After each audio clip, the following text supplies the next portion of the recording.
Anthony to Leadership Redefined podcast. Always great doing things with all of you. Um, Sorry, my daughter's creaking in here. Uh, the question for today is really about. We've talked about this a lot, and we work a lot of the work we do, a lot of the publication. Are you guys still there?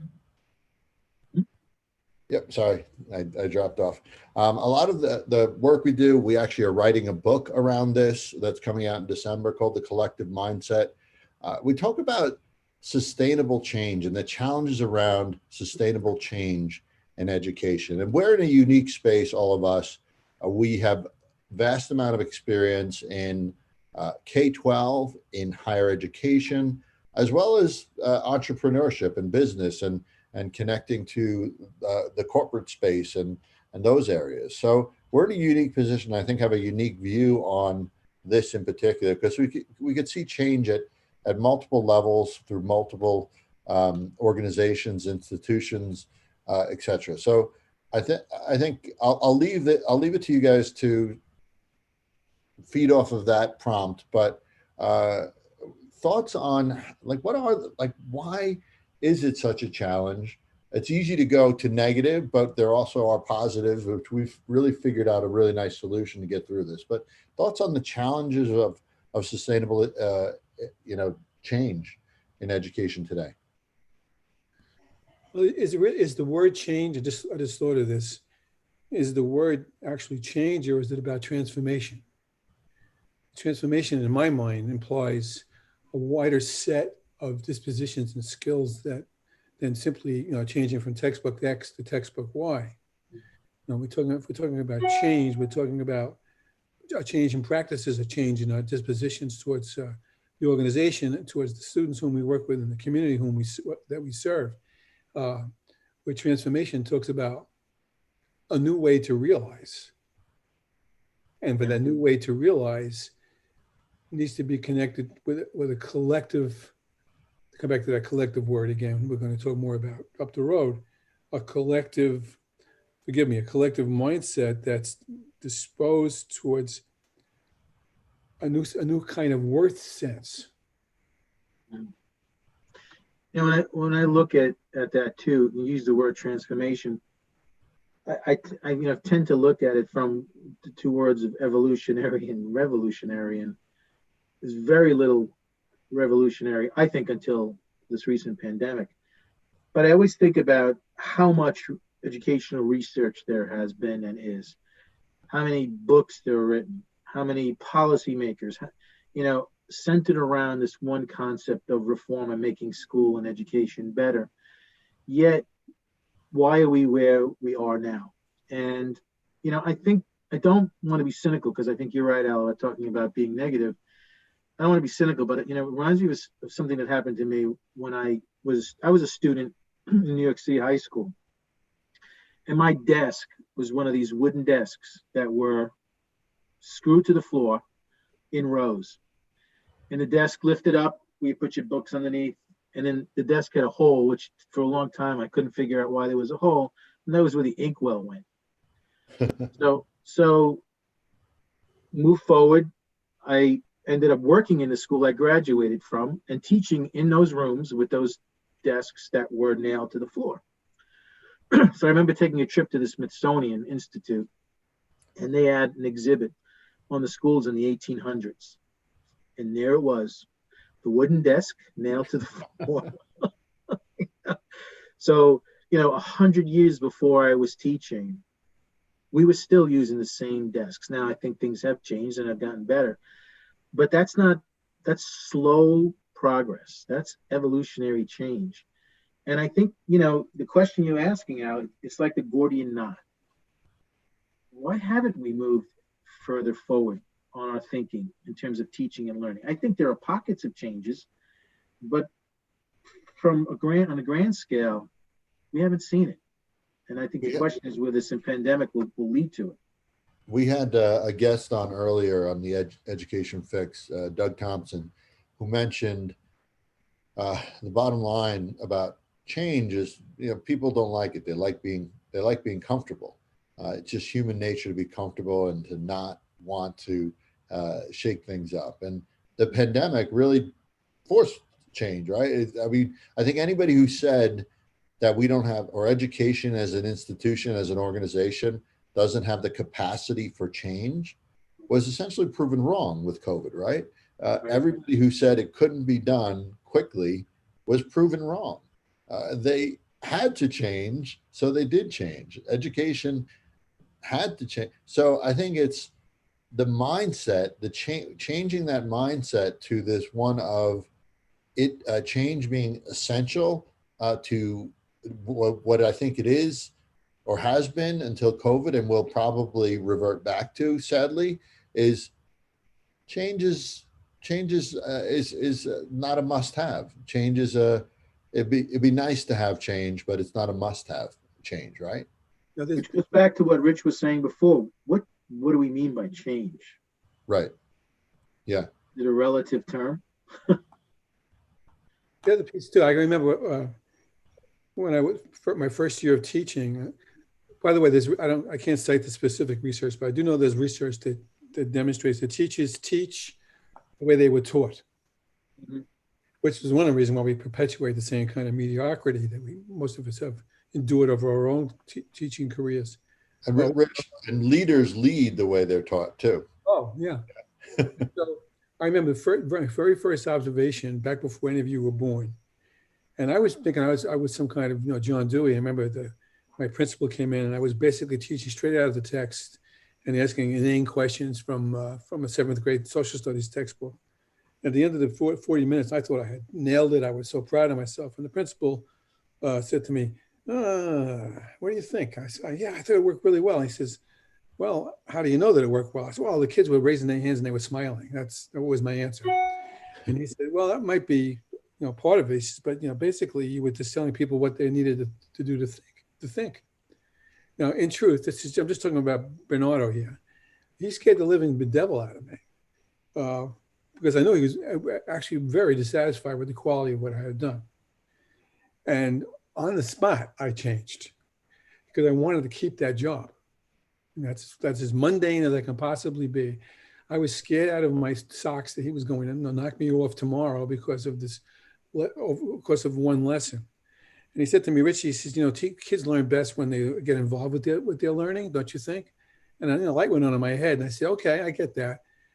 And in truth, and again, I know I'm being very simplistic.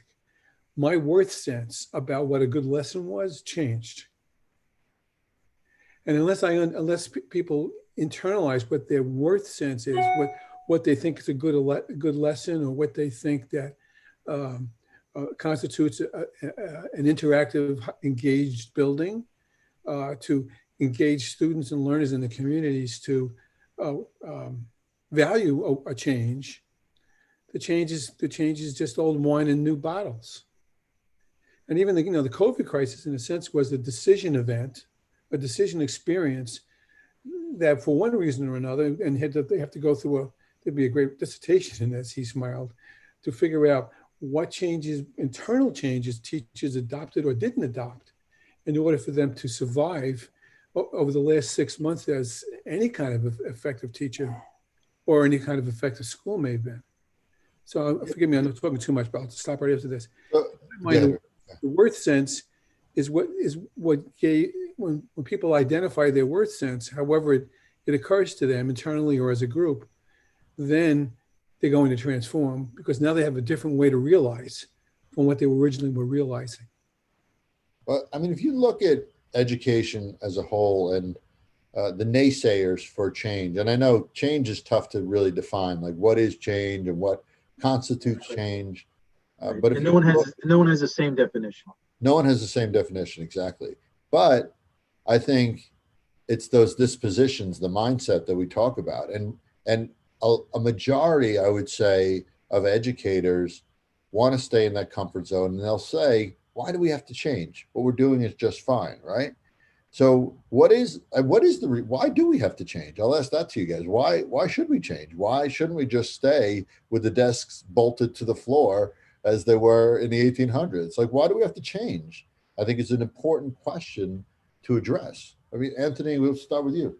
Yeah, and just to go back to what Rich was just saying, um, what the story you relayed and what I think is poignant about it is you had to be confronted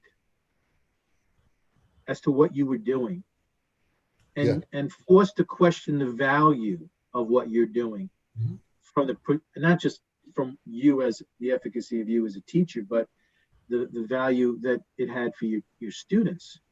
And I think that goes back to what you're saying before. We don't do that. We teach the way we were taught. We lead the way we were led, um, and we can't seem to agree on what that change really means. I've seen the gamut, in my career of what we do in our schools and what we've done. And you're right. Eventually, those desks were removed, and there was more cooperative learning and more creativity and student engagement over time. Um, but even with that, there's no agreement on, well, what is the change really about? Because I think you have too many external forces that come to play. You as an individual teacher was confronted with your thinking, but then you have the external forces like policymakers and the government who want to hold and find a way to hold teachers accountable. And their only way to do that is to provide standardized tests. And then we all know what's tested, is tested is taught. So where does the creativity, innovation of teaching come in? Where does that organic evolutionary process allowed to play itself out so that we can have higher student engagement? I don't see that enough in what we have already. I think there's just too many competing viewpoints on what change really means. Would you say, Rich? I'll ask this of you too. Would you say that what happened with COVID was essentially that confrontation or that moment of change, like you had in the classroom, Rich? Is that a similar thing that happened to everyone in one fell swoop? I would call that a decision event. Yeah. And the decision event prompted, whether you wanted to be prompted by it or not, prompted some sort of self-reflection, or at least being advised that what we were doing cannot continue because we can't do what we've been doing for the past 100 years. And And why couldn't we continue doing what we've been doing for the last 100 years?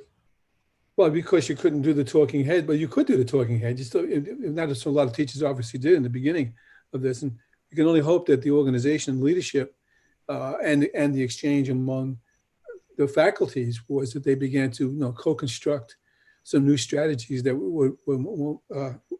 may have had value up the road. The piggyback of what he Yeah, was saying sorry. too, it's just we can't come up with a definition of change. I completely agree with that, or of transformation more likely as well. But we also, if we lined up 10, 100 people and asked anyone what the purpose of education actually is, you're going to get probably about 75 different answers. Right. And what educators do is try to keep all those 75 of that 100 happy. And so we don't satisfy anybody, let alone what the kids need to be successful in an emerging future that we have only begun to sense is right down our throats, especially in terms of this COVID issue. I think that's the key, and that's the answer to your question, Al. Um, the reason why we can't keep doing what we're doing is because the world has changed.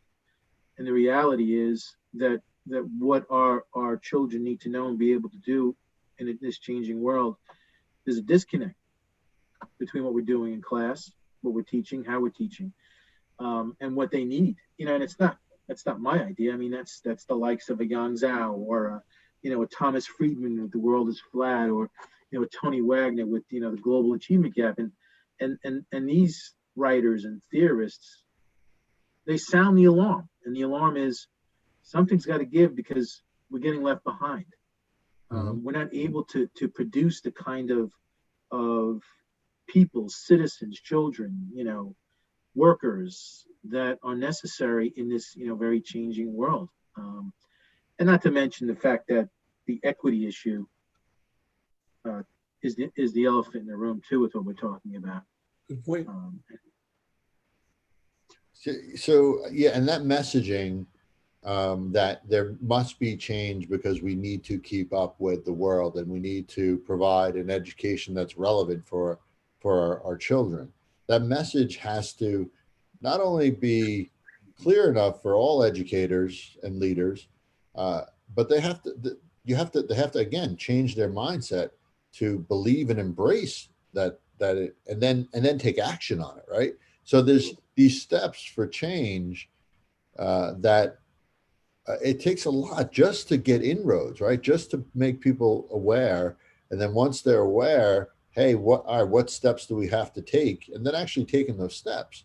So it's this road that really does need um, a model like we will discuss in the coming weeks, this collective mindset piece, but it's something that needs sort of a roadmap to get there, so that because people are just not clear in general, they can't see past what is on their schedule next hour, right? So, and that goes for leadership, that goes for teachers, from period to period to module to module, whatever they do.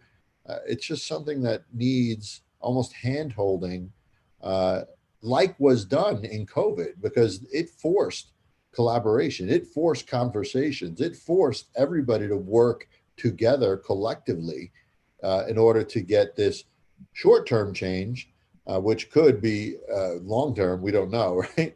But Right. it at least allowed them to change essentially overnight.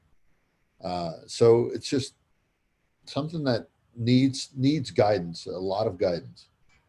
And the guidance word that you made, you're right. And but the trouble for me anyway, existentially, is like you said, a roadmap.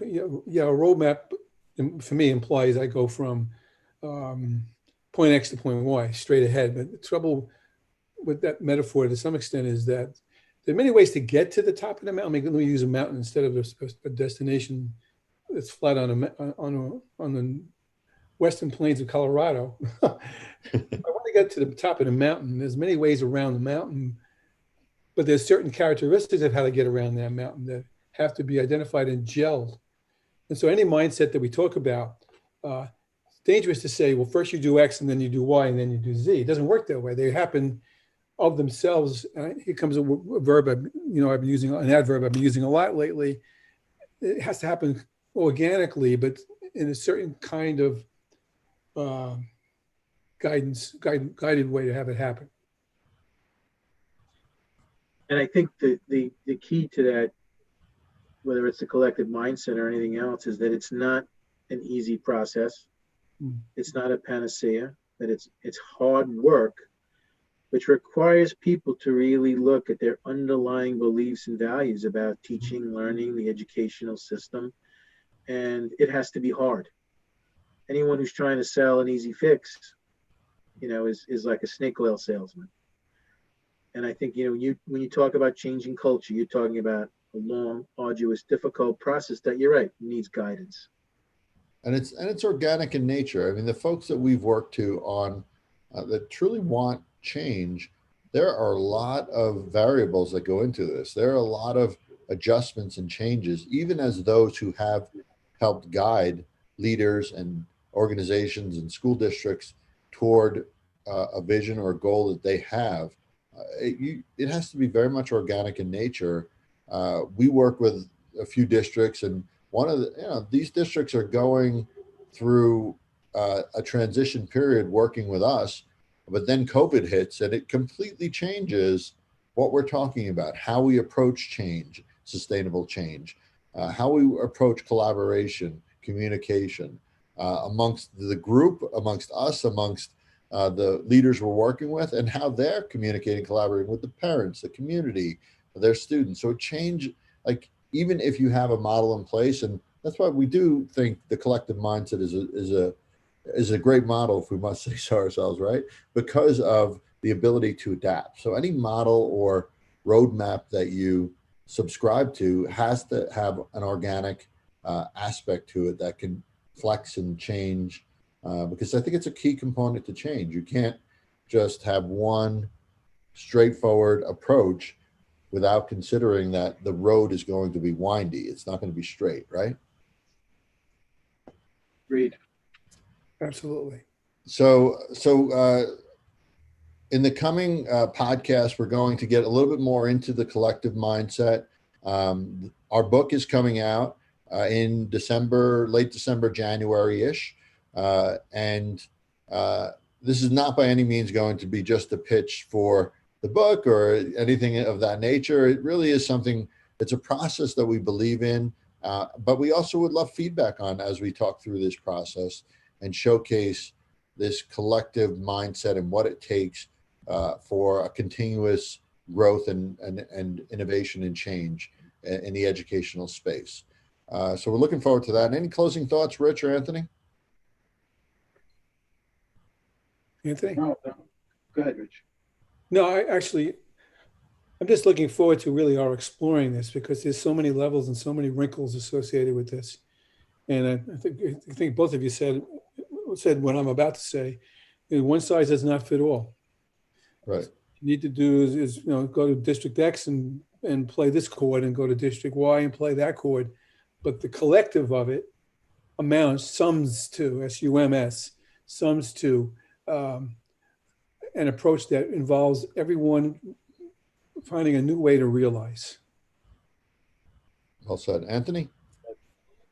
I think the conversation has to continue, but I certainly think that we have to start to narrow, not to more narrowly define, but to come to some understanding on what does it mean when we say, let's make education better. And I wish I could say that we can come to a consensus. I don't think we can. That's why I think what Rich has commented on was that it's an individual thing. It's from district to school to community. I think it means something different. And the best system that can allow for those differences and still help them move towards improvement and transformation, I think will be the most effective. And if nothing else, this podcast outlines and solidifies the thought process that's in my mind about change, is the complexity of it and the different layers, from defining what change is to the variance of those views, to getting different ways to get to where a district or an organization wants to be. I think the complexity that we've discussed, just a few things in that realm for change, right? Right. Is apparent, and that's what we're going to talk through. And we'll start with the evaluation of culture and what's out there and what people's thought processes are, and we'll go from there through some of these steps that will take you through the collective mindset. So great talking to you guys as well, and to getting out there and having people listen in on the podcast. And we look forward to seeing you again next week.